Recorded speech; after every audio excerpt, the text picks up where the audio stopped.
Good morning. I'm Chris Bogdan, and I'm here today to give you a slightly different and practical perspective on innovation. First, I'll give you a bit of my background so you can understand the content of my comments.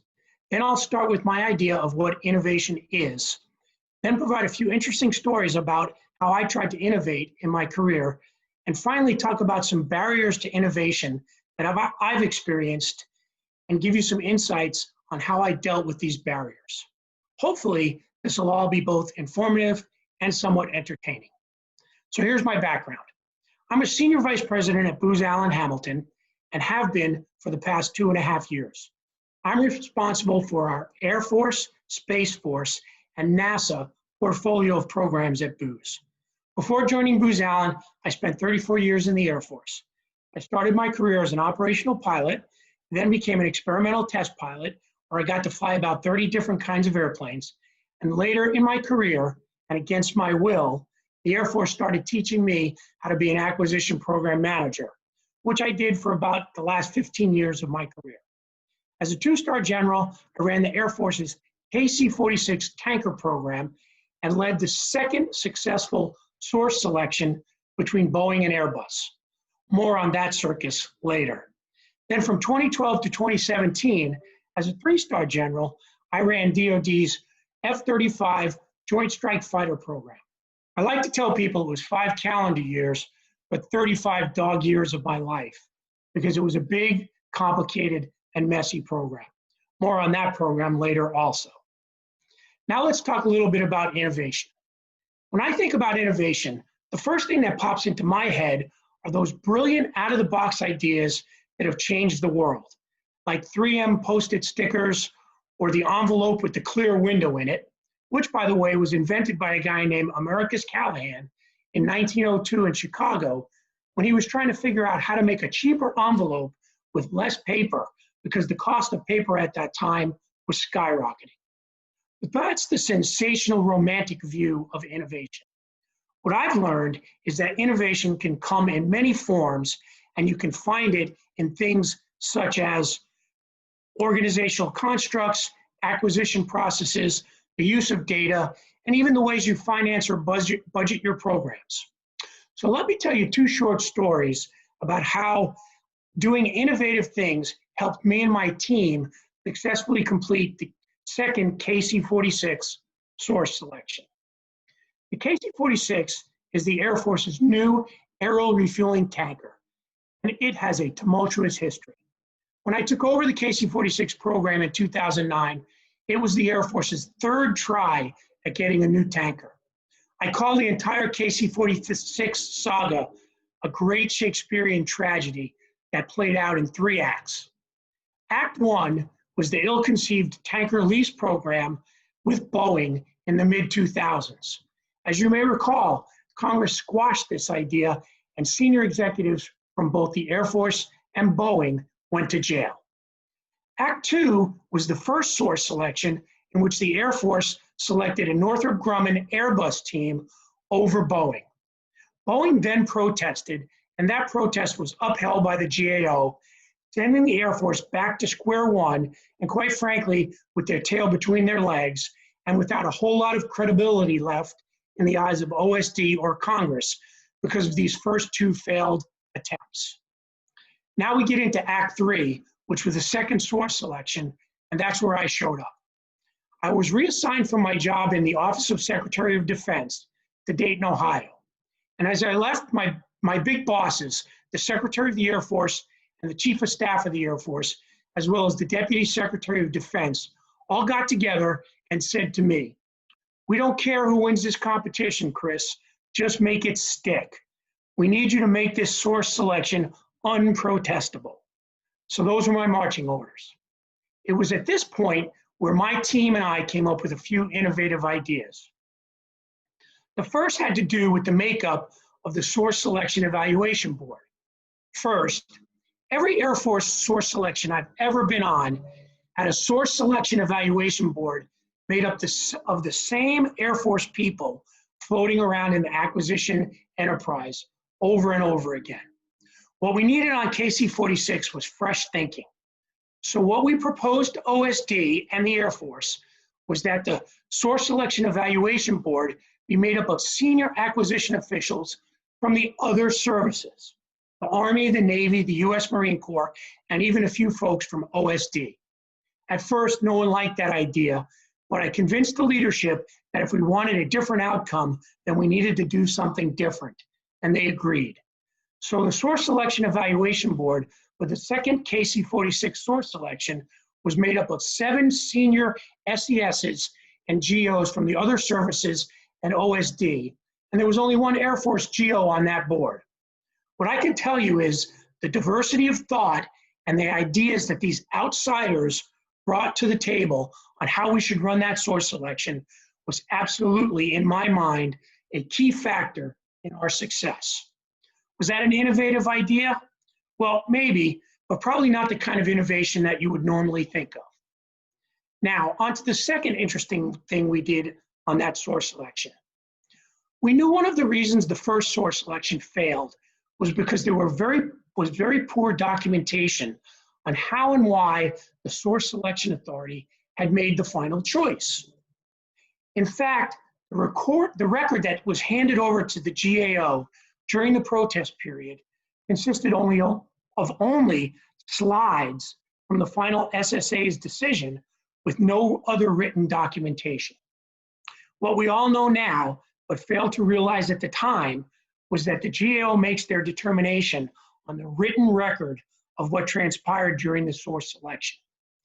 So the lesson we learned from the first source selection is that if we really wanted to make this a protest-proof process, we needed a comprehensive, easy-to-read narrative of the source selection and how the evaluators made their judgments and decisions. But here was my dilemma. I knew from my experience that most Air Force personnel were really good at PowerPoint slides and bullet briefings, but they're not very good at writing in the narrative. In fact, we rarely ever ask people in the Air Force to write in the narrative, so we kind of lost that art in writing in whole sentences and paragraphs. So here's where we did something a bit out of the box and innovative. We went out and hired 8 people that had 0 DoD experience, but surely knew how to write. We hired a few English teachers that were retired, a few book editors, and a few folks who actually wrote technical textbooks for a living, and we made them part of the source selection team. Talk about a clash of cultures. We embedded them in our evaluation teams and had them document and write in understandable, full sentences, good grammar and punctuation, and in plain English, how and why our evaluators made their judgments. We ended up with one of the most complete, well-written source selection records I've ever seen. And I believe that after we selected Boeing, one of the primary reasons that Airbus chose not to protest was because of the tremendously well-documented record we had created for the source selection. Again, was this innovative? I guess you could think of it that way, but it was a different way of doing business and necessary if we wanted to succeed. So I guess you could call that innovative. Now I'd like to briefly talk about some of the barriers to innovation that I've seen in my time as an acquisition leader in the Air Force. The first barrier that I saw, and it almost always exists with every organization, is culture. Very simply, change is very hard, and a lot of people and a lot of organizations are very uncomfortable with new and different things. I believe overcoming this cultural barrier to innovation is predominantly a leadership challenge. And I truly believe that leaders must embrace the idea of change and be willing to take risks if they want their organizations to innovate. Back to my KC-46 example. At first, the Air Force was very resistant to a multi-service source selection board. I think they believed that this was an Air Force problem and we, the Air Force, should solve it. I also think they were fearful that the source selection would be hijacked by OSD and the other services with as many senior leaders on the evaluation board. But they finally recognized the value in this idea and let us do it despite their fears and parochialism. I don't think they would have done it if I didn't push as hard as I did as the PEO and as a leader. The same was true about our outside writers and editors that we brought in for our documentation.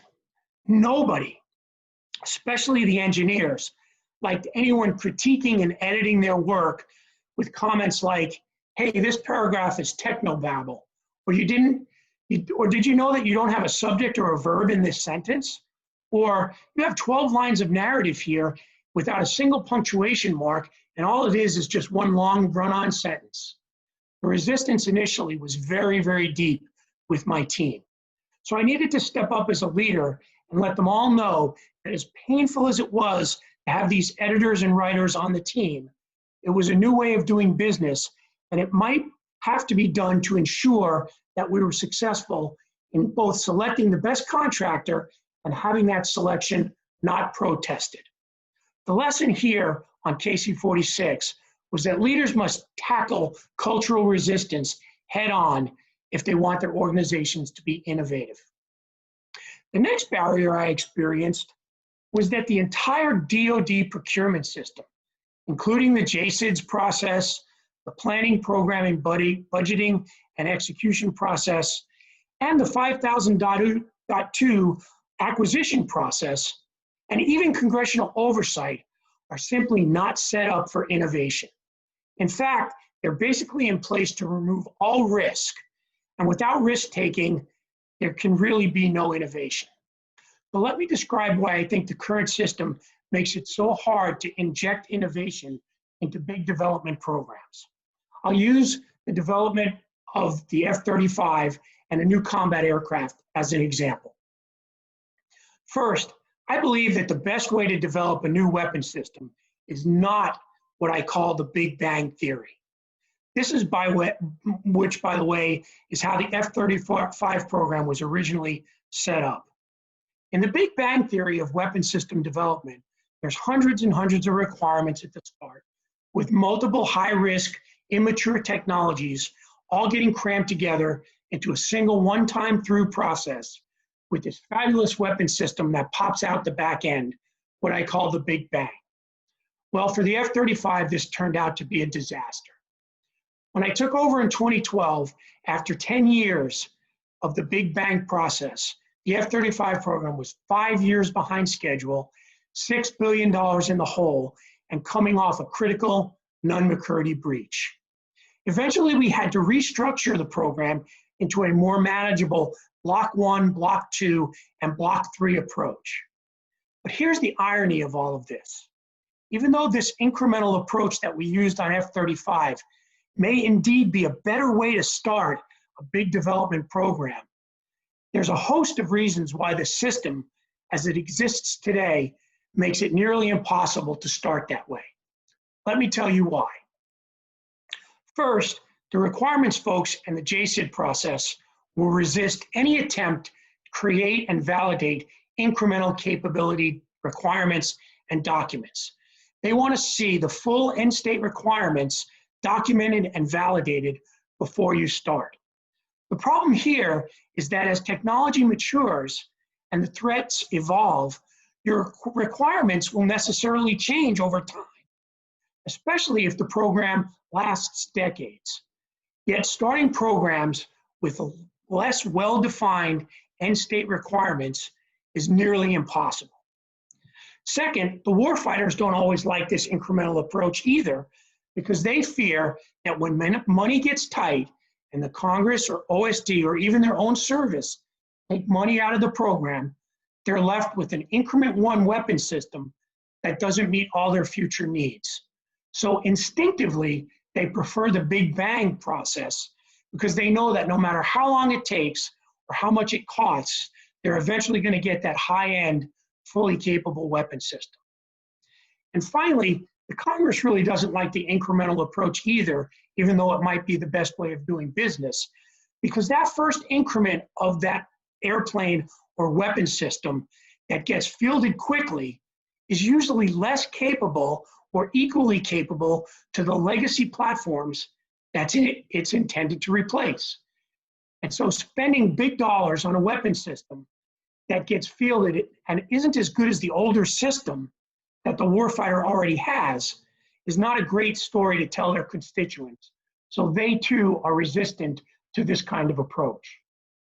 Now, having said all that, DoD is making strides in speeding up the system with the use of OTAs, other transitional authorities, and prototyping. But it really remains to be seen if something as complex as a sixth-generation fighter can actually be developed and benefit from these new acquisition processes, or if we can get back to the Century Series model of building combat aircraft as the Air Force would like to do. The next barrier to innovation that I experienced dealt with the way in which we build the underlying architectures of our major weapon systems. On the F-35 aircraft and its accompanying Autonomic Logistics Information System, aka ALICE, they were both built with proprietary, non-modular, stovepiped, closed software systems. Such systems are costly, difficult to modify and upgrade, and really lose the ability to have new innovative technologies and capabilities integrated into them, and they make it very, very difficult for the weapon system to adapt to evolving threats. The F-35 program suffered mightily because of this. Because the program had significant concurrency and overlap between testing and production, it was crucial to process technical design changes and requirements changes as quickly as possible. You see, we were manufacturing airplanes at the same time we were discovering design issues that had to be changed.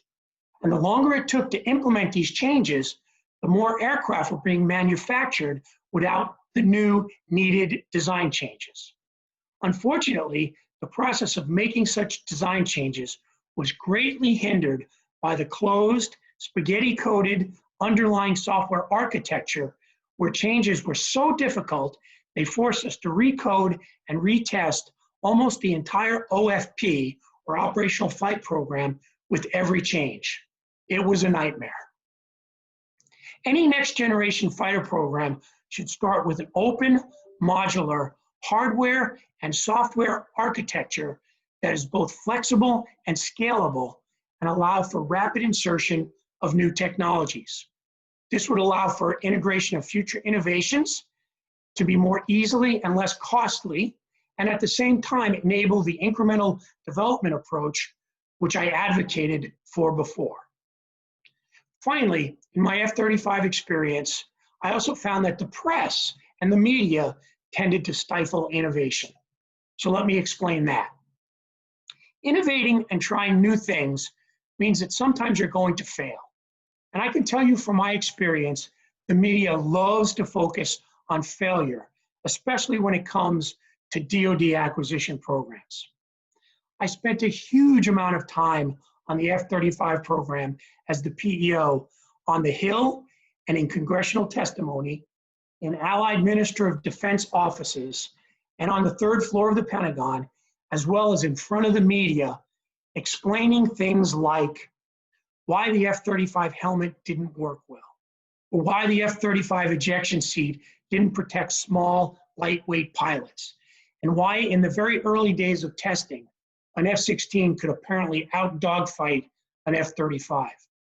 All of these things were capabilities that were really innovative for new fighter aircraft, and yet our failures had been exposed in the media to the point where I had to spend an inordinate amount of time trying to explain them.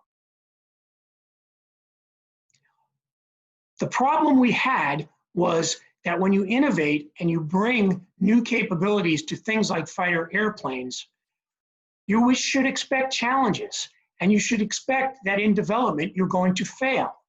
Yet, because these failures were tremendously overhyped, it brought us to a point where no major program would ever really want to try and innovate things for fear of failure. So there's no silver bullet to overcoming any of these barriers to innovation. But I do want to let you know what worked for me on KC-46 and F-35, at least to some point. And that was a leadership philosophy that embraced change, valued innovation, and recognized the need to take risk. And if we did fail, we needed to be prepared to treat those failures as lessons learned. I had two mantras that I repeated over and over again to my teams to get this philosophy across to them. The first was, we wouldn't do anything illegal, immoral, or unethical, but everything else was on the table. I used this to first convey the core values I expected in my organization, but to also let my team know that I expected them to stretch their thinking and their actions when it came to solving problems. The second mantra I used to say over and over again went something like this. I never met a DoD acquisition rule, regulation, or policy that wasn't changeable, waverable, or ignorable. We just needed to know which one we were using to get the job done. Again, I wanted my team to recognize that I expected them to question and push back the acquisition bureaucracy and push the limits of the system. And I had their back when they did so. So there it is. That's my practical take on innovation and the difficulties of injecting innovation into the current DoD acquisition system. I hope that you learned a few things here today, and I surely hope that this was slightly entertaining. I will now be available for questions at the end of this video dealing with the KC-46 F-35 or my experiences as an acquisition PEO in DoD. Thanks very much for listening.